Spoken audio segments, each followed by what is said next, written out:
she just wanted a really short introduction. But she's really a really wonderful woman, and when you speak to her, you'll know how sweet a spirit she has. And Sylvia's been suffering or struggling with cancer and family difficulties, and she's been given, I guess, what do you call it, a message, or God has wanted her to speak to us. When I heard that she was feeling better and started her counseling, I called her up and asked if she would speak here, and her answer was, well, I just had a feeling that I was supposed to speak this fall, and it just worked out. So I think this whole thing has been really meant to be by God, and I'm just really pleased that Sylvia's here to speak to us, and I'm sure she has a lot to teach us today. Welcome, Sylvia.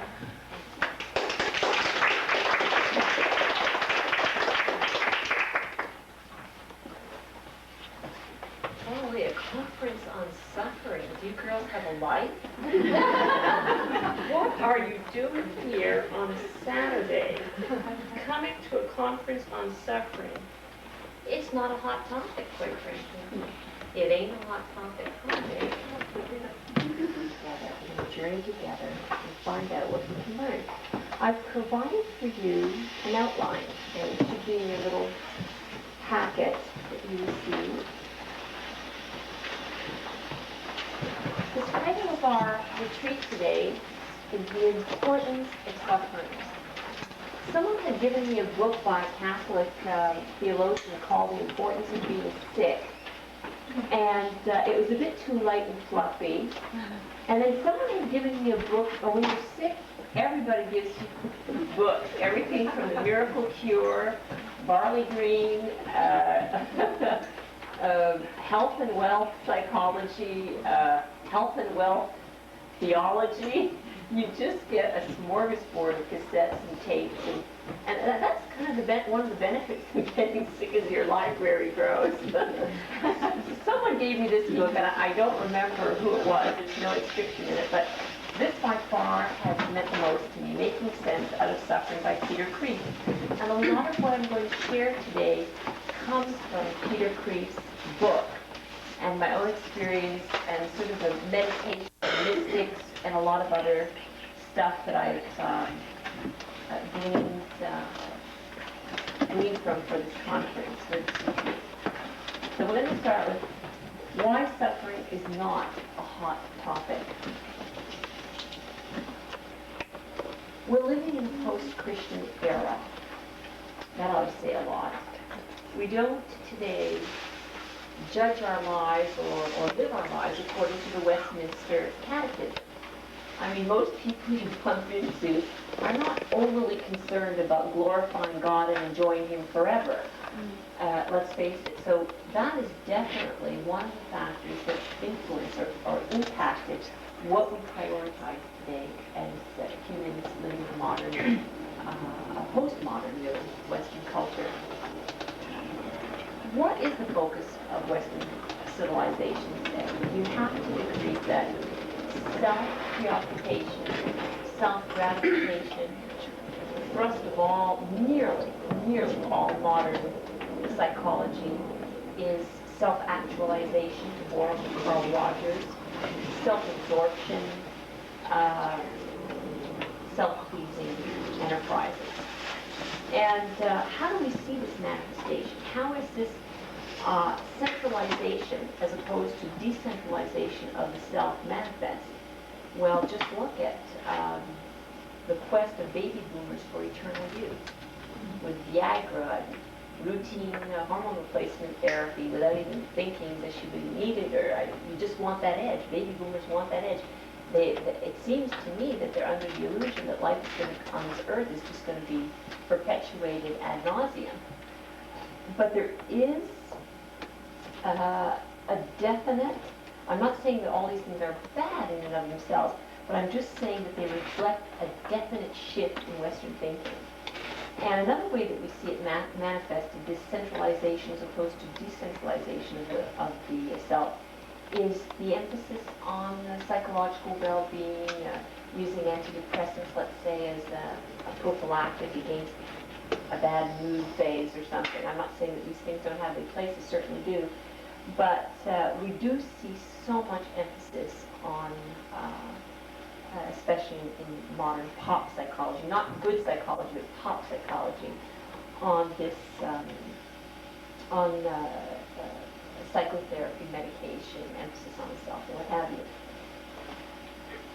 Point two here, no one likes to suffer. Well, that's pretty obvious. As I say, I wonder what you're all doing here today. Don't you have a life?